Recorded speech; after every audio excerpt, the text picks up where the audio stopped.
আসসালামু আলাইকুম, সবাইকে ওয়েলকাম জানাচ্ছি আমার চ্যানেলে। আশা করছি সবাই ভালো আছেন এবং সুস্থ আছেন। রোজাতে আমি একটু একটু করে কুশি কাটারের কাজ শেখার চেষ্টা করছি। 2 দিন পর পরই সুতার দোকানে যাওয়া পড়ে।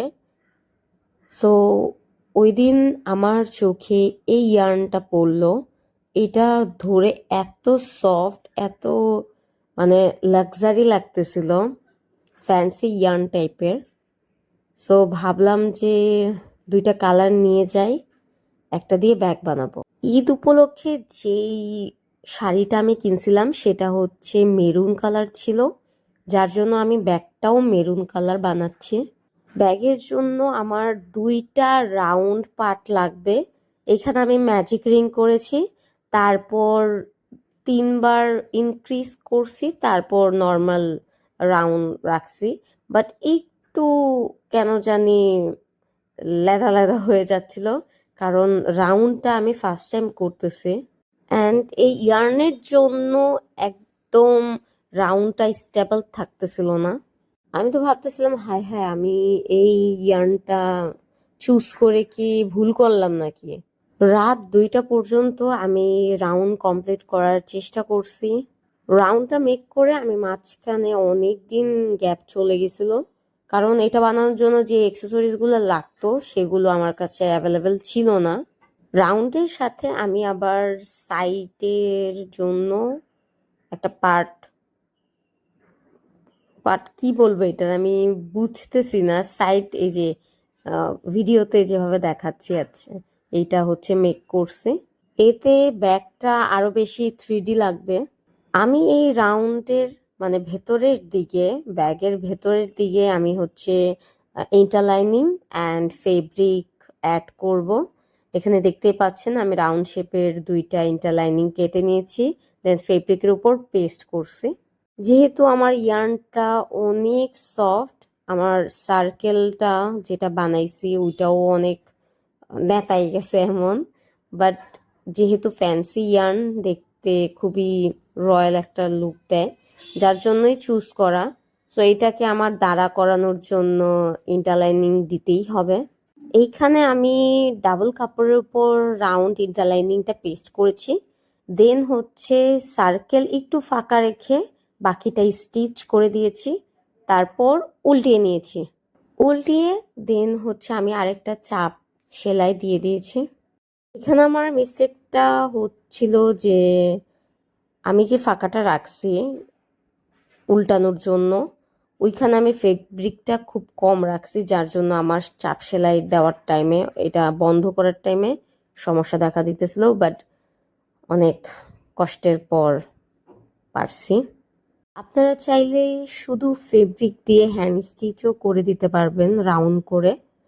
নর্মালি এই ইয়ার্নের ব্যাগগুলোতে ভারী কিছু নেওয়া যায় না, জাস্ট যদি কিছু টাকা পয়সা থাকে তাই নেওয়া যায়। এছাড়া এটা জাস্ট একটা শো। আমি হ্যান্ড স্টিচ ভাবছিলাম ফার্স্টে লাগবে, পরে দেখলাম যে আমি আমার বানানো যেই রাউন্ড আর কুশি কাটারের রাউন্ড, এই 2টা সেলাই মেশিনেই নিয়ে নিতেছে, ভালোভাবে সেলাই হয়ে যেতেছে অনেক সুন্দরভাবে। এই মোমেন্টে আমি হচ্ছে ব্যাগে এই চুম্বুক, যেই কি বলে, ব্যাগের মুখ যে বন্ধ করে দেয়, আরে নামটা ভুলে গেছি, সরি। সো এই চুম্বুক 2টা 2 পাশে সমানভাবে লাগাবো। কাইন্ডলি কোথায় লাগাচ্ছেন, 2টা সেম আছে কিনা, এই 2টা হচ্ছে ভালোভাবে দেখে নেবেন। সো ঠাস করে লাগানো হয়ে গেছে। আমি নামটা ভুলে গেছি, আমার নামটা প্যাটে আছে, মুখে আসতেছে না। এখন হচ্ছে আমি এই সার্কেল 2টাকে জয়েন করব এই পার্ট দিয়ে। এই পার্টটার মেজারমেন্ট বলতে আমি ফার্স্টে 4টা লুপ নিয়েছি, তারপর এটাকে নর্মাল স্টিচ করে জাস্ট উপরের দিকে বাড়াইছি, নট ইনক্রিজ করছি, জাস্ট লেন্থে বাড়াইছি। তো এইখানে আমার যে সার্কেলটা আছে ওইটার বলতে গেলে জাস্ট মুখটা বাদে যতটুকু আমি ফোনটা ঢুকাইতে পারি, এরকম একটা মাপ রেখে দেন বাকিটা আমি নিয়ে নিছি।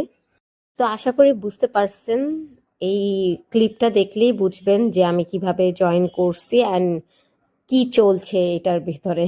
আমাদের ব্যাগ বলতে গেলে অর্ধেক কমপ্লিট। এখন মেইন যে সৌন্দর্য, 3D ফ্লাওয়ার, ওই মেইন সৌন্দর্যে আসি। প্রথমেই আমাদের এরকম পাতলা টাইপের গুণা লাগবে। সো আমি এখানে মেবি 2 গজ গুণা নিয়ে আসছি, এত লাগবে না, খুব কমই লাগবে। দেন হচ্ছে একটা ডিব্বা নিয়েছি রাউন্ডের জন্য, ভিডিওতে দেখতেই পাচ্ছেন কিভাবে করতেছি। সো মেপে নিছি যে আমার ওই 3D ফ্লাওয়ারটা আমার ব্যাগের জন্য ওকে আছে কিনা। সো এরকম আমি 5টা নিয়ে নিছি। সো আমার মিস্টেক হয়েছে যে 5টা না 6টা নিলে বেটার হইতো, আমি বুঝতে পারি নাই। আমি এরকম 3D ফ্লাওয়ার ফার্স্ট বানাইতেছি যেহেতু। এইখানে আমি একদম পাতলা ইন্টারলাইনিং যেটা, ওইটা ইউজ করছি।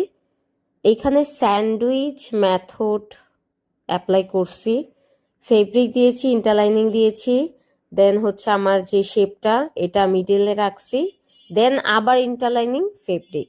ইন্টারলাইনিংটা যদি বোথ সাইড গ্লু হইতো তাহলে খুব ভালো হইতো, যেহেতু বোথ সাইড নাই আমি একটু করে আম, যে ফেভিকল গ্লুটা আছে অল্প অল্প অল্প করে দিছি।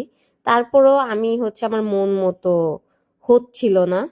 এই 3D ফ্লাওয়ার বানানোর আইডিয়াটা মেনলি আমি টিকটক থেকে পেয়েছি। আমি সাইডে ভিডিও দিয়ে দিব, আপনারা চাইলে ওইটা ফলো করতে পারেন। কারণ আমার এইখানে ইন্টারলাইনিং ফেব্রিক অনেক প্রবলেম হইতেছিল, দেন সাইডগুলো ইন্টারলাইনিং এর জন্য সাদা হয়েছিল। তো এত প্রবলেম হওয়ার কারণে অনেক জোগাড় টুগাড় করে আমার হচ্ছে ফ্লাওয়ারটা মেক করতে হয়েছে। সাইডে জানি না টুইস্ট করার পর সাদাটা বেশি দেখা যাচ্ছিল। এটা যেহেতু এটা মূল আকর্ষণ থাকবে, তো এটা তো রাখা যাবে না। তো আমি খুব ভয় পেয়ে গেছিলাম যে আমার কাছে ফেব্রিকও খুব কম ছিল, একদম টুকরা ফেব্রিক দিয়ে আমি ফ্লাওয়ারটা বানাইছি। দেন হচ্ছে আমার যে ইন্টারলাইনিং, এটা হচ্ছে আমি আমার টেইলর থেকে একটু ছিল ওনার কাছে, ওইখান থেকে আমি নিয়ে আসছি। তো এই পাতলা ইন্টারলাইনিংটা নর্মালি হচ্ছে সব জায়গায় পাওয়া যায় না, খুব কম জায়গায় পাওয়া যায়। তো কি করব কি করব, খুবই আমি দ্বিধাদ্বন্দ্বে পড়ে গেছি। এমন কেন দেখা যাইতেছে, ভিডিওতে তো অনেক সুন্দর করে বানাইছে। তো আমি খুবই স্যাড লাগতেছিল আমার, পুরো গোল লাগতেছিল, মানে রিল আর রিয়াল প্রমাণ হয়ে গেছে এখানে, এমন লাগছিল। সো হয়তো আমার কোনো ইন্টারলাইনিং বা ফেব্রিকে মিস্টেক আছে, সো এটা তো শুধরাতে হবে। তাই আমি সুই সুতা নিছি, একটা একটা স্টিচ করে দেখেন, লাস্ট যেই পাপড়িগুলোর মাথায় আমি একটা একটা করে স্টিচ করে সাদাটা ঢাইকা দিছি। মানে এই 5টা করতে যে কত টাইম লাগছে, জাস্ট মানে লুকটা সুন্দর আনার জন্য, এছাড়া কোনো ওয়ে আমি দেখতেছি না। এইখানে আবার ফুলের পাপড়ি মানে 6টা নিলে ভালো হইতো, আমি আগেই বলছি। তো এখানে আমি আবার মন খারাপ হয়ে গেছে যে আরেকটা কেন বানালাম না। পরে যেমনে তেমনে, যাই হোক 5টাও হয় কোনো কোনো ফুলের, ওই সান্ত্বনা দিয়ে নিজেকে কাজ আবার শুরু করলাম। তো আমি ফার্স্টে দেখে নিছি যে আমি কিভাবে কিভাবে বসাবো। দেন হচ্ছে আমার যেই ব্যাগটা আছে এটার মিডলে একটা একটা করে পাপড়িগুলো বসাবো।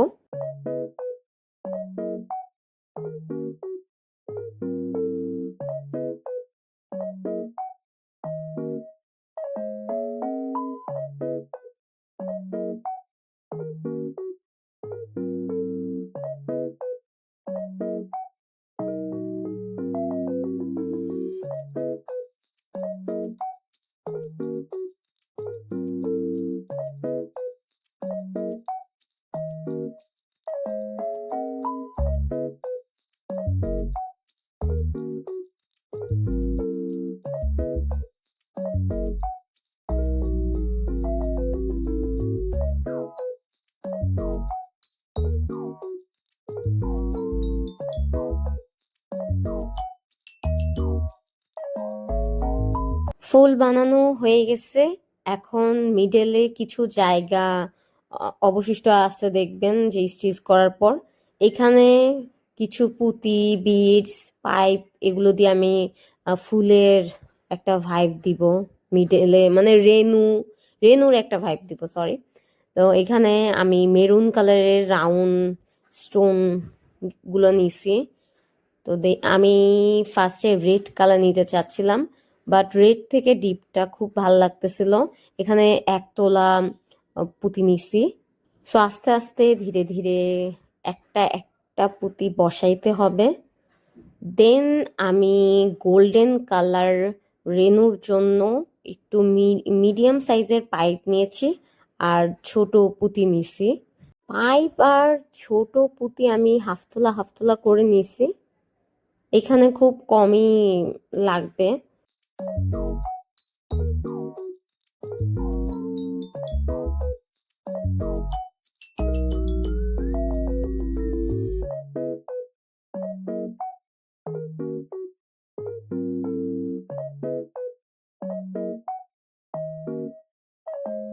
দেখতেই পাচ্ছেন আমাদের ব্যাগ কমপ্লিট হয়ে গেছে। আল্লাহ, কতদিন ধরে যে এই যুদ্ধ করতে হয়েছে এই ব্যাগ নিয়ে। তো এখন আমি হচ্ছে হ্যান্ডেল, মানে ধরার জন্য কিছু একটা তো দিতে হবে। তা আমি অনেকবার 2-3 বার গেছি, বাট আমি রাউন্ড টাইপের ওই হ্যান্ডেলটা পাই নাই ব্যাগের, যার জন্য আমার যে পুরান ব্যাগ ছিল, বক্স ব্যাগ যেটাকে বলে, অনেক আগের, তো ওইটা থেকে আমি এই পার্লের যে হ্যান্ডেলটা আছে এটা নিয়েছি। সো ইয়া, আলহামদুলিল্লাহ ডান। ব্যাগটা দেখতে কেমন হয়েছে তা অবশ্যই কমেন্টে জানাতে ভুলবেন না। দেখা হবে নেক্সট ভিডিওতে, ততক্ষণ ভালো থাকবেন, সুস্থ থাকবেন। আল্লাহ হাফেজ।